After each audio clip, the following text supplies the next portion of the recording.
มาอีกบ้านนี้ค่ะพี่น้องเลยคำมืดบ้านนี้พากันกำลังเฮ็ดอาหา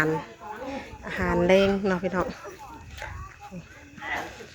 สบายดีและสวัสดีเด้อเนาะวัดกระคูทุกคนมาพบมาพอกันอีกบ้านนี้ก็ยังอยู่ทางงานอยู่ทางเพื่อนอยู่ทางบ้านเมตุยคือเก่าเนาะพี่น้องมาซอยงานคือเก่ามื้อนี้ครับเป็นค่ำคืนแรกเนาะพี่น้องมาคบมางานนำกันญาติพี่น้องเลย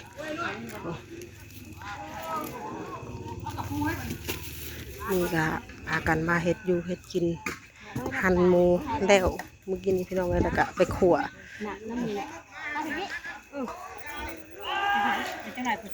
มืดซ้ำมืดได้ของกันมันเปิดอันไฟบ่ได้จาก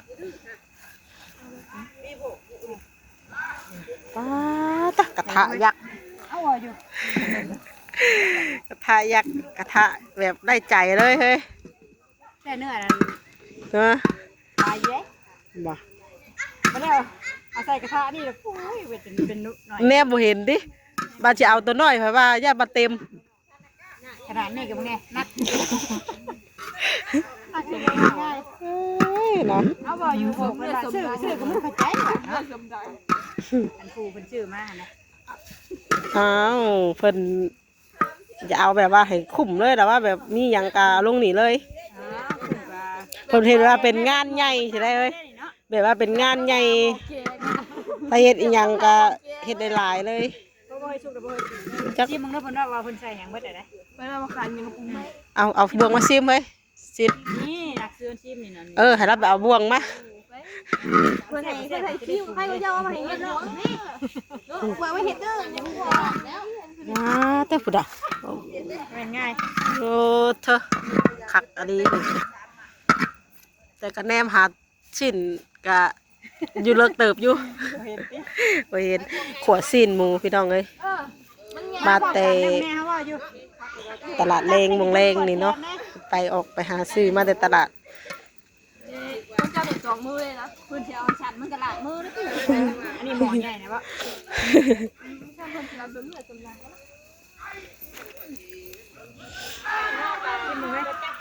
ตัวมาพร้อมไผเฮ้ยสินมาพร้อมไผมาพอมาสินเกี่ยวมาอันกับอันนั้นเกี่ยวมาเครื่องอยู่ได้เนาะไปละอยู่อร่อยเนื้ออร่อยป้องจัดการ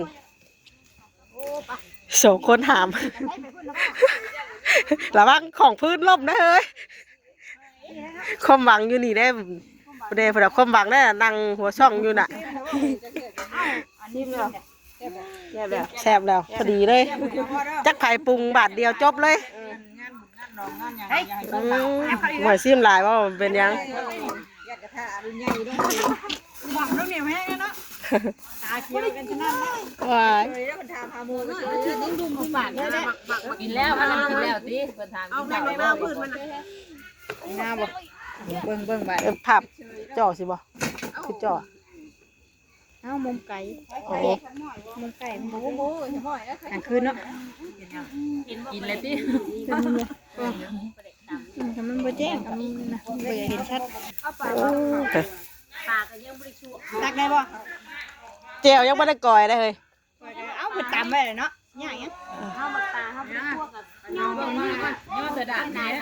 เนาะเวลาเพิ่นบ่ได้สนิทครับเฮ็ดเอาเป็นผ้าเลยบ่จากนั้นเนาะผ้าเอาก็ได้เด้อผ้าคนบ่ได้หลายมาตักนะแต่ไม่แจ่หน่อยให้สิเป็นตักได้ก็สิตักให้จงให้เห็นจอกระย่านแบบว่าบ่ได้สิพ่อว่าจงหมอนั่นที่เมื่อวานแซ่บไปที่นี่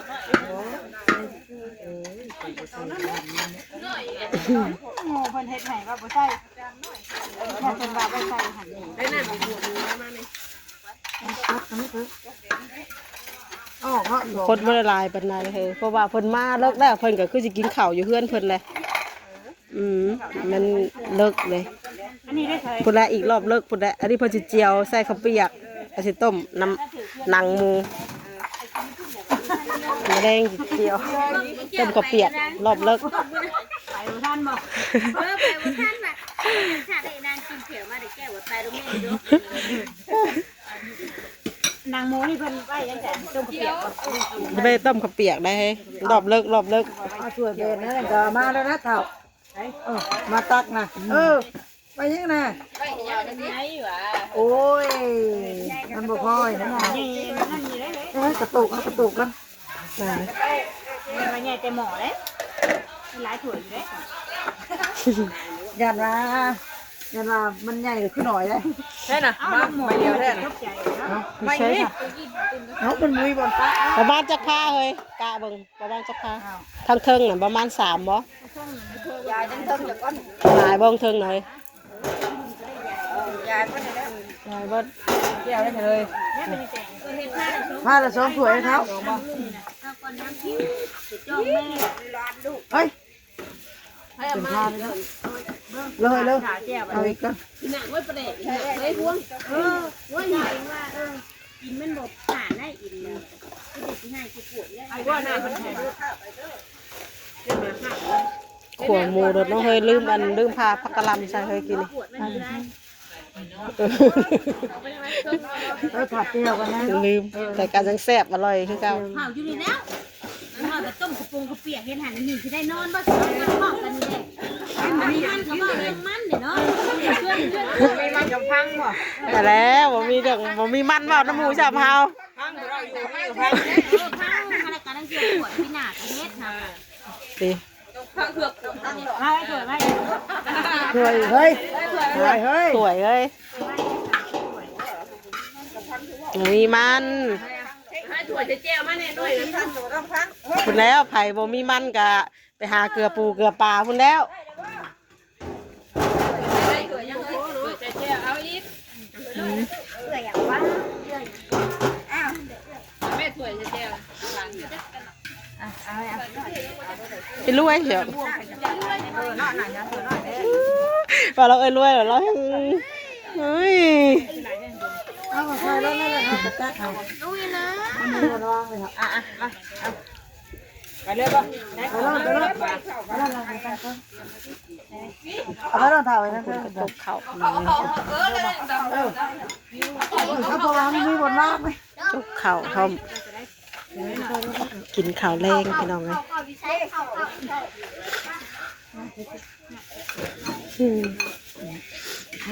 มันบนมีบนว่างเนาะ นั่งดูนะคิว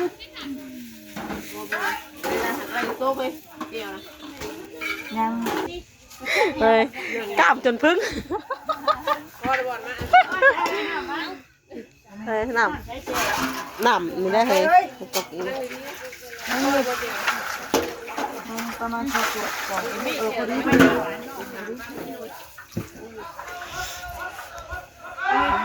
เอาไปพูด โอ้มีเสียงยำมังหูกอกกอกกอกอีกแล้วจากยามกลางคืนตอนเบ็นมีตลอดตามมังหงมีตลอดชอดแจ้งงานไหนงานนั่นขาดมาได้เนาะถ้าเป็นบุญเป็นงานแบบนี้ เป็นละในผักไร่ขึ้นทุง อ๋อ เดี๋ยวส่งให้อีกเมื่อเอิญชะอ้อมจะไปจ่ายเด้อเราเมื่อจะไปเราดี เอาหันนะดิเอาหันนั่นจ่ายแล้ว บอกของ มา เรา เรียงเสียงหวยเสียง คันนั่นน่ะ เสียงดวง ฮักกะยะฮักของละบอกมาชื่อแล้วเนาะไม่ได้แล้วก็เราไปถามตัวเนาะ เงินกับเงินพวกจ่ายที่เจ้าได้เพื่อนอารมณ์ไม่กัน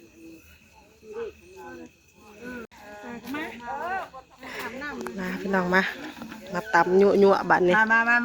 มา เธอสูตรเพิ่นต้องใส่หยังรสดีน้ำบ่เฮ้ย ละเพิ่นยืนมาให้ได้ใส่เบิด สูตร แล้วยืนมาให้ก่อน ซื้อไว้เนาะถ้ามันอร่อยก็จิจื้ออยู่ถ้ามันบ่อร่อยข่อยก็บ่จื้อเด้อ เฮ้ยเอาเพชรหรือบ่เพชร เอาเพื่อหลายคนเด้อเฮ้ยก็เอาสิละลายแน่เนาะมันแบบยังยันว่ากันได้ไม่กลัวเด้อจังว่า อะไรกะอันแม่ตุ้ยก็ให้ได้กินแล้วก็แต่งกินให้เราน้ำอันพาเขา เ เมื่อกี้นี่เรายังอยู่เราว่าถ่ายอีกขวดแบบนี้แล้วว่าถามนะแม่นี่เราว่าถามเราเมื่อกี้นี่เราว่ายังทันได้กินเราประจักษ์จังใดเนาะเรากับบนมือเว้นจะมากินข้าวกินน้ำลูกเต่าถามนี่แต่ว่ากินแล้วน้องพี่น้อง มาคั่วกับท่านกินพระกับซอยก็เลยบายถ้าสิตำหุ้มเพิ่ม เคียงได้บัดนี้ เคียงครู นี่ เอาว่าจะเอาเคียงบ่ เลยเขียง ถามสิบ่เราย่างอยู่ได้เฮ้ย แม่เจ้าช่วย ย่างอยู่แต่งไปรถ ตัวเซ่เขียงติ๊กผมไม่ยัง เอาขึ้นเราได้เชื่อเราท่านได้กินแล้วเราว่าเรากินอยู่แต่เราท่านได้กินเราถ่าอันขวดแล้วว่าขวดแรกเราขึ้นแล้วรถ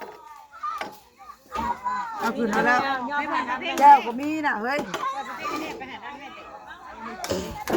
แล้วตักรถ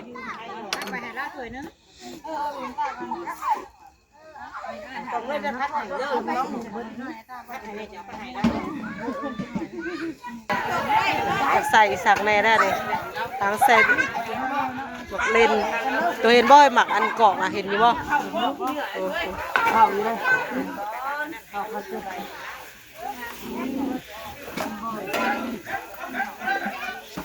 ทางพลกะเพิบอยู่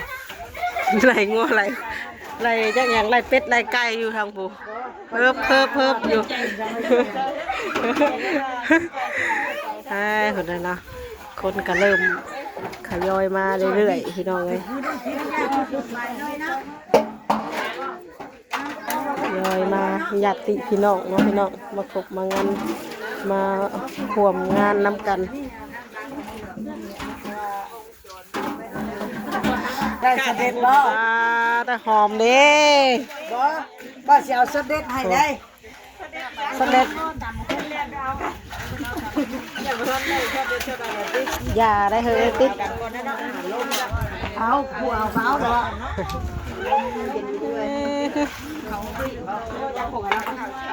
ดึกแต่เฮ้ยบ่พอสีสันน่ากินได้เฮ้ย ยังไม่ทั่วกัน บ่ทั่วกับเบิ่งแน่แดงต้องอยู่ บ่ได้เผ็ดอะไรเขาตำกันคืนเลยเนาะ คักขนาด ตามที่เขาคือไม่ไข่ซีไหมซีไม่แล้วนะ คือแม่เฮ้ยดินทองอ่ะ เฮ้ย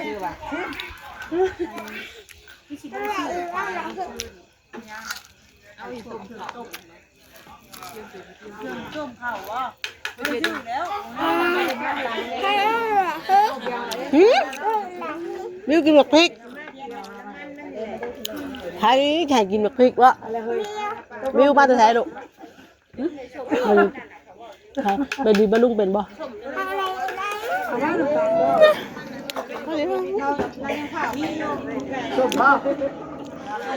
ยังมีตีกับว่าทำไมนอนเว้นเลยยืมถ่ายดุยังมานอนเว้นก็ยังมานอนอ้าวกินหมกพริกแบบนี้ว้าวบ่เพชรบ่ดุบ่เนาะสังเกตแท้นี่ บ้าในสมองหลานเด้อ เก่งมากแสดงกับน้ำตาแตก ยิดจัดเลยเนาะ นานอาปากกราบอาปากสงับบ่ไหวดุเพชรได้แบบซะซิมซีมลูก แซ่บแล้วแม่ครัวคนเก่านี่มั่นใจได้ว่ามันต้องแซ่บ อะไรยังไม่ตามเชื่อ อ้าวงานนั่นกับงานแบบเป็นงานเด้มื้อนี้เจ้ายังว่าตำมื้อนี้นั่นแต่ละงานเด้จะตำเด้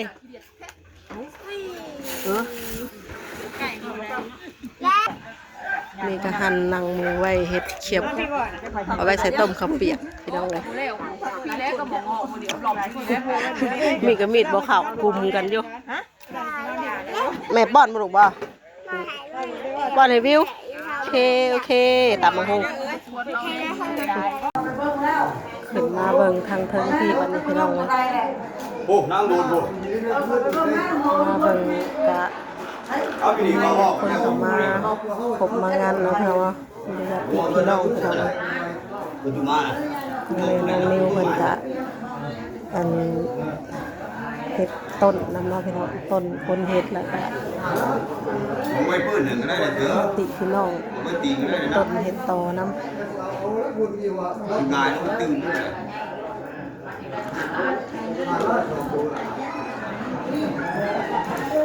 น้องพี่น้องเนาะคลิปนี้กับแม่น้องวีกับสิขอตัวลาไปก่อนเด้อน้องพี่น้องเนาะมีพอๆกันในคลิปต่อไปเนาะคลิปนี้ก็ขอตัวลาไปแล้วเนาะเป็นอะไรก็ฝากเป็นกำลังใจให้ครอบครัวแม่ตุ้ยแม่น้องนิวเบาจันทร์เนาะพี่น้องเนาะคลิปนี้ก็ขอกล่าวคำว่าสบายดีเพื่อนๆทุกคนเด้อ